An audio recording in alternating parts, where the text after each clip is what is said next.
Саламатсыздар ма? Менің аты жөнім Оразалы Жансая, ХО 24 приказ студенті. Бүгін менің құрайтын презентациям мультимедиалық технологиялар. Жоспарына келетін болсақ, біз бұл презентацияда мультимедиа ұғымы, мультимедианың түрлері, қолдану салалары және мультимедиа технологияның артықшылықтары, кемшіліктері туралы айтатын боламыз.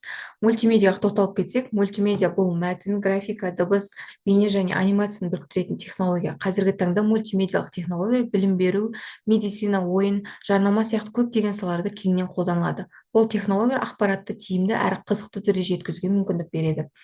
Мультимедианың түрлеріне келетін болсақ, мультимедиа шартты түрде екіге бөлінеді: сызықтық мультимедиа және сызықты емес мультимедиа. Сызықты мультимедиа келетін болсақ, бұл мультимедиалық контенттің пайдаланушының араласуынсыз бір бағытта уақытпен байланысты көрсететін түрі, яғни мазмұн алдын ала белгіленген және белгілі бір ретпен орындалады, белгілі бір ретпен көрсетіледі. Пайдаланушы тек контентті қабылдайды, бірақ оны басқару мүмкіндігі жоқ. Мысалға келетін болсақ, фильмдерді алсақ болады. Фильмдер бірінен кейін бір орын алатын оқиғалар тізбегі. Пайдаланушы оны фильмнің бастауынан соң оның ішіне араласа алмайды. Ал телебағдарламаларға келетін болсақ, кез келген бағдарлама немесе шоу бір бағытта болады, уақыты бойынша көрсетіледі. Сызықтық емес мультимедиа бұл мультимедиалық контент, оны пайдаланушы өз қалауы бойынша түрлі жолдармен басқаруға мүмкіндік береді. Мұнда ақпаратты уақыт бойынша емес, таңдаулы түрде көруге болады, және әртүрлі әрекеттер мен шешімдер пайдаланушыға мазмұнды өзгертуге мүмкіндік береді. Мысалға келетін болсақ, веб-сайттар. Пайдаланушы сайттағы беттер арасындағы еркін ауыса алады. Интерактивті фильмдер немесе бейне мазмұн, мысалы Netflix-тағы интерактивті фильмдер. Пайдаланушы әртүрлі шешімді таңдай алады және фильмнің барысы сол таңдауларға қарай өзгереді. Ойындар, әсіресе компьютерлік және мобильді ойындар, мұнда ойыншының әрекеті мен таңдауларына байланысты ойынның түрлеріне қарай бөлсек болады.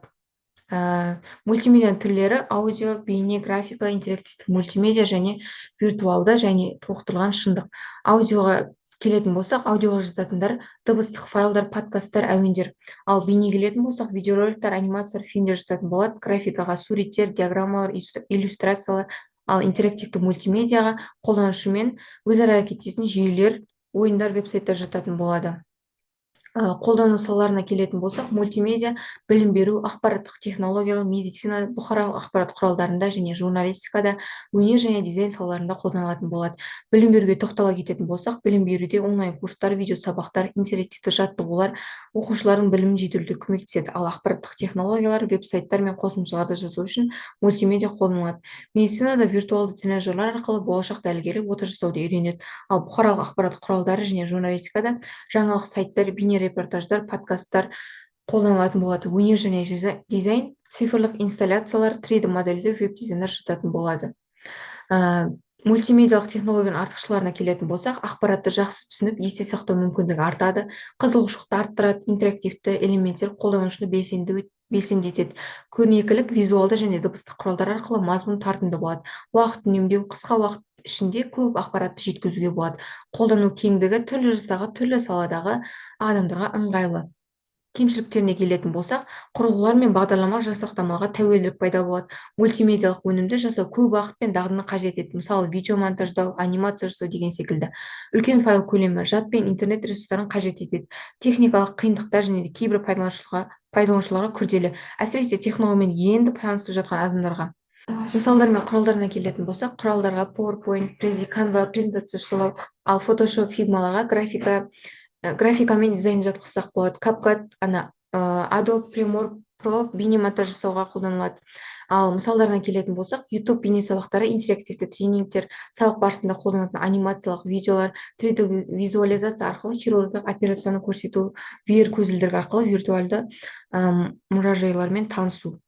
Қорытындылай келетін болсақ, мультимедиалық технологиялар бұл заманауи ақпарат жеткізу және оқытудың тиімді жолы. Ол тек білім беру ғана емес, сонымен қатар жарнама, медицина, ойын, медиа сияқты салаларда да маңызды рөл атқарады. Технология дамыған сайын мультимедиалық өнімдердің сапасы мен қолжетімділігі артып келеді. Алдағы уақытта бұл технологиялар күнделікті өмірдің бөлшегіне айналып, білім мен шығармашылықтың жаңа деңгейге көтеретіні сөзсіз. Осымен презентациям аяқталды. Барлықтарыңызға рахмет, сау болыңыздар.